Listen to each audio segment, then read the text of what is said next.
Down there. I'm guessing that Rust Belt Driller's in the middle and Matt from Itch. All right, so go ahead and introduce yourselves up there. We are recording this, so it will be up there. So introduce yourselves and what film you worked on and what you did on that film, and then we'll ask some questions starting on this end. My name is Matt Cochran, the writer and director for Itch. Yeah, round of applause, come on. We're home strong here, folks. Let's do this. Right in the middle. David Williams, Rust Belt Driller. Aaron Traeger, Rust Belt Driller. You can see me by my beard, I'm sure. Yes, indeed. Writer, actor, editor. Bill Schweigert, Rust Belt Driller. I was the cinematographer. All right. Hi, my name is Dave Reda, otherwise known as Zombie Dave, and I wrote and directed the movie As Good as Dead.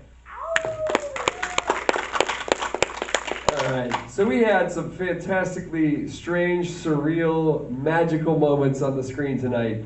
I'd love to hear where y'all came up with the ideas for your projects. We'll start actually with Dave on the end and move back down this way. Like, where'd the idea come from? How'd you come up with this? Any of that inspiration? It's kind of weird. I have been, the song Only You was from Yazoo. I've always heard it that way. I've always seen raindrops in the beginning, and I always knew I was going to do it somehow. And then I was talking to my little sister one night, who's actually the lead, the one that sang Only You, Danny Shaka. I was telling her I had this crazy idea for this movie. I told her at the end, all the way to the end, how it was going to go. She laughed her ass off at me and went, "We have to freaking do this." And then as I approached each cast member, I was like, all right, I didn't give them a script. I actually said, all right, I could give you a script, but it's better if I just tell you how it goes. And so I explained the whole thing to them, and each one of them was like, that's fucking insane, we have to do that. So that's kind of how it happened. It just sort of happened because it was really a weird idea, and we just really wanted to do it and make everybody laugh. Sounds perfect. That's the best way to make movies, is just have that idea and go for it. Speaking of weird ideas, let's go with Rust Belt Driller. I loved it. It was creepy. It was surreal. Tell us about where that idea came from. Thank you. So Dave and I have known each other for a long time. Bill and I also have as well. But last March, Driller Killer by Abel Ferrara was on Prime Video. And so we both watched it. And it's actually in the public domain because they never renewed the copyright for it. So I said, you know, we could update this and make it all about paranoia and obviously COVID stuff going on and all that kind of thing.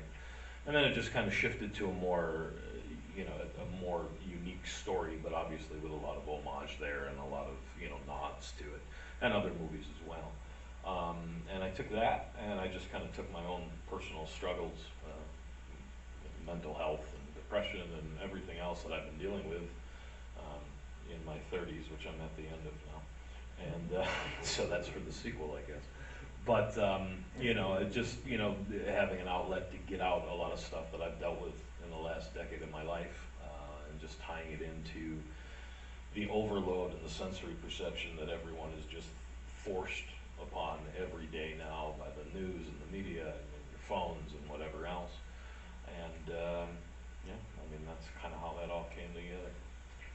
Take that for what you will. Sounds all right. You can clap for this. Any of these answers are clappable. All right, down here for Itch. So I wanted to write a story about teenage addiction because that was something that I had personal experience with. And then while doing research about addiction in teens, I learned that trans teens are twice as likely to become addicted than non-trans teens. So that and where we were politically for the last 2 years, that kind of compelled me to build the story around those ideas. Fantastic. So, in your film, the Itch, if you will, I think that's what it's called, right? Yeah. Super creepy, super weird. How'd you come up with that specific imagery, and also how did you do it? Because it seems like it's burning from the inside. Yeah. So I had bigure ideas, but budgetary issues came up. So Never. We had to Never. we used stock appliances, and green screened out the body, and I think we got a little bit lucky. The way we threw the shadow on the creature made, I think, sold the ash falling. It looked awesome. Yeah, it looks super Really nice. awesome. Yeah. But I think there was a little bit of luck involved in that too, to be honest with you. As there often is. Speaking of makeup effects, Oh, you must be talking to him. both of your films Mr. have a Finger ton of Eyes makeup over here. effects in it. Well, we'll go down the line. Let's talk about. There's drills and eyeballs and heads and all sorts of fabulous drill effects. Like, talk about how you designed those, came up with those, made it happen. Yeah, I mean, we were very fortunate. We Roy had, Kindrum. Roy Kindrum from Soda FX. He's actually way Somewhere. up there in- Way up there. There you There you waving. go. We see you, Roy. So he and his team built out all the effects, built the Drillinator, which I still own today. Which is amazing. And then just kind of figured out the shots, and it was important for us to try to keep as much of the shots on the kills. We talked about that early on in production. I think that a lot of The money shots. I think a lot of American horror kind of cops out at the right time. They have to do the quick close-ups. I hate close-ups. I'm just not into them. So, we just figured early on that we could try to do as much to kind of keep it really frenetic, really chaotic. The score kind of comes in and out of nowhere, and to try to do as much to just make people a little uncomfortable maybe with some of the extended sequences. And that's kind of it. And we winged it, and we did the best we could. We wanted more blood. But again, budget and stuff like that. But I think they came off really, really, I think they came off well, and I think they're effective. So. And suitably disturbing, as they should be in a good horror movie. Dave, how about you and your makeup effects? You had the 6 trillion zombies and disco dancing. We were very, very blessed to work with Larry Bones and the Boneyard FX. They were amazing for us. And it was, we filmed in December during Corona. So, I mean, pretty much everybody that wasn't a zombie was in full mask. Otherwise, the zombies were in full mask. And it was crazy, it was weird, but it was awesome. I mean, I have to say I'm very blessed on this shoot because I had the best zombies I've ever worked with. Not only they looked the best, but they were just, I was like, do this and this, and they did that and that. I mean, it was very, very awesome. I'm very blessed. But yeah, our makeup came from Larry Bones and the Boneyard Effects, which are, I can't say enough about them. That's awesome.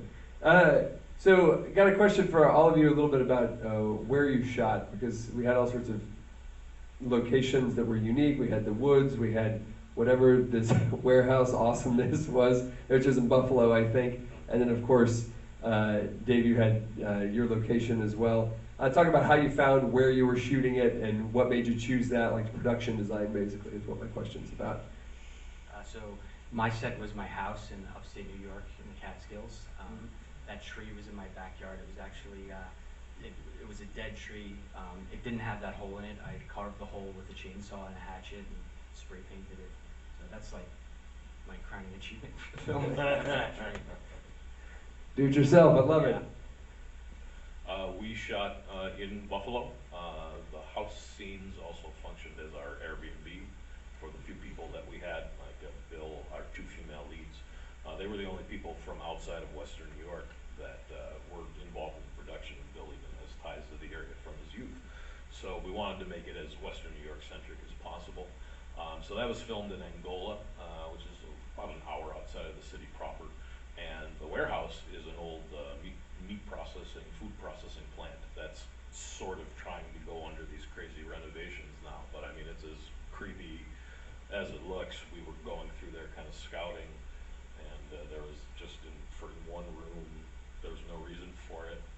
There was this puddle of water and a wheelchair, and if you've ever seen Session 9, I mean, that's the cover of Session 9, right? And I said, and Dave's like, oh, there's your wheelchair, because I was talking about it before. I said, well, that's it. So we were very fortunate. We worked with Brian Wilcox. The scenes in the shop that you see, he's an incredible woodworker, and he hooked us up with Matt Waddles, and who was the property owner. That was it, you know.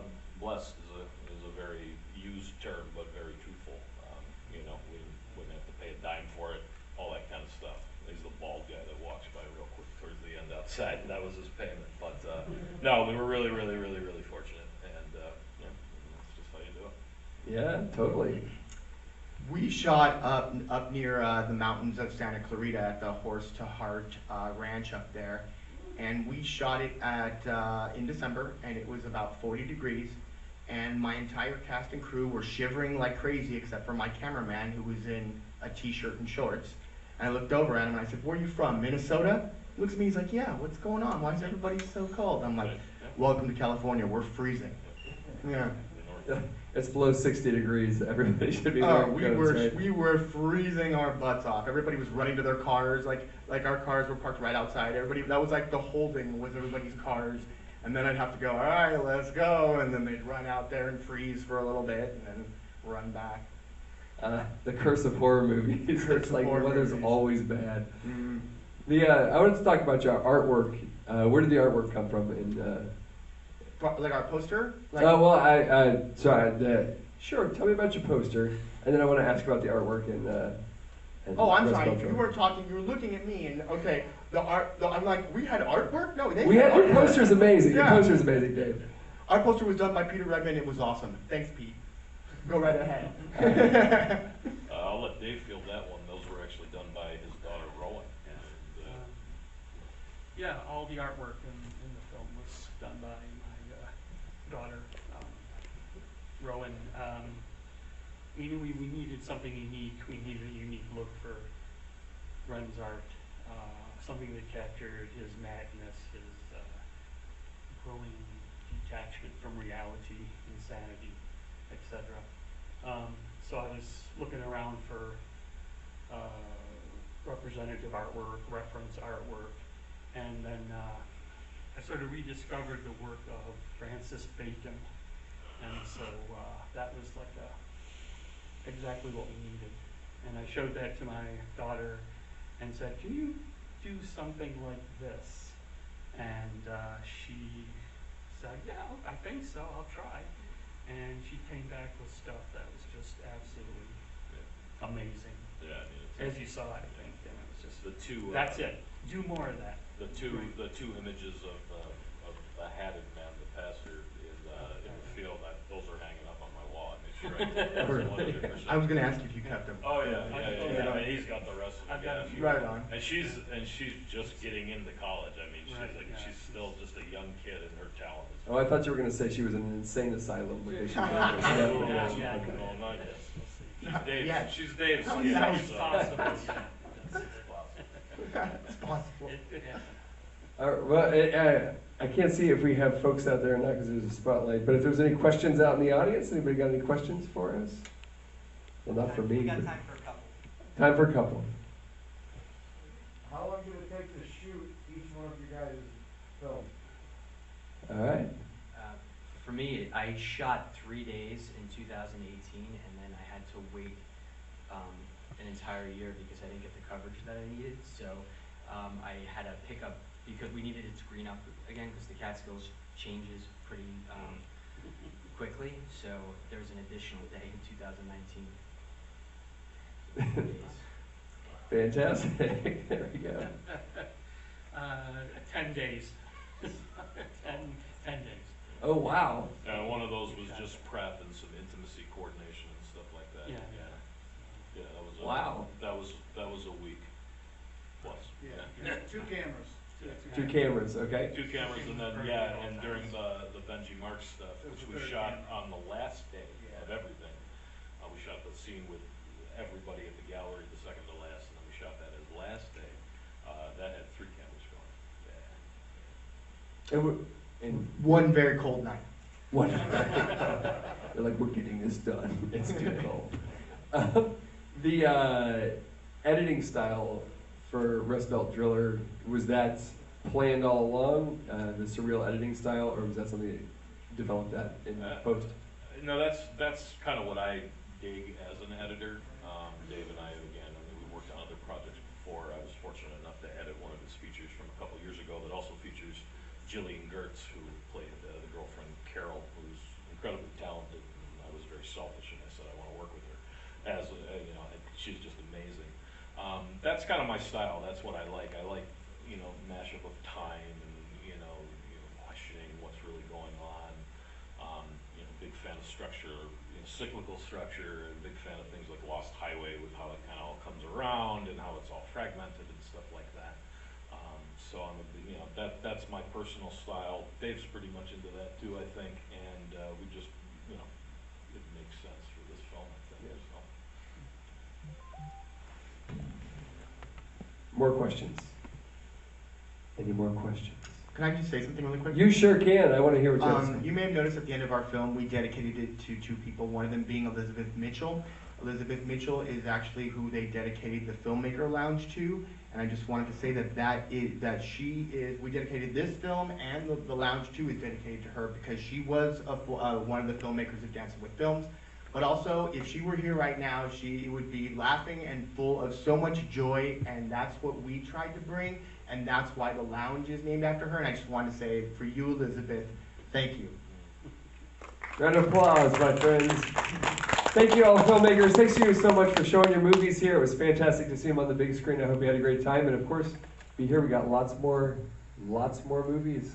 It's a long festival. Thank you with so lots much. of awesome Thanks movies. everybody for coming. Thank you. And don't forget to vote. So you got the QR code there. Scan it with your Can you phone. tell us how and that way you how do can we vote? How do we do this? You scan the QR code on Uh-huh. the beautiful screen here, and then it will take you to. It will send you a little link, a little pop-up.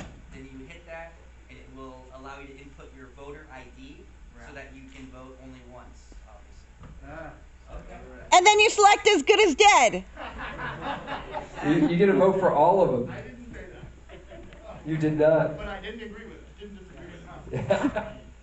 Oh, and filmmaker, sign the poster real quick. Before you head out. Let us know.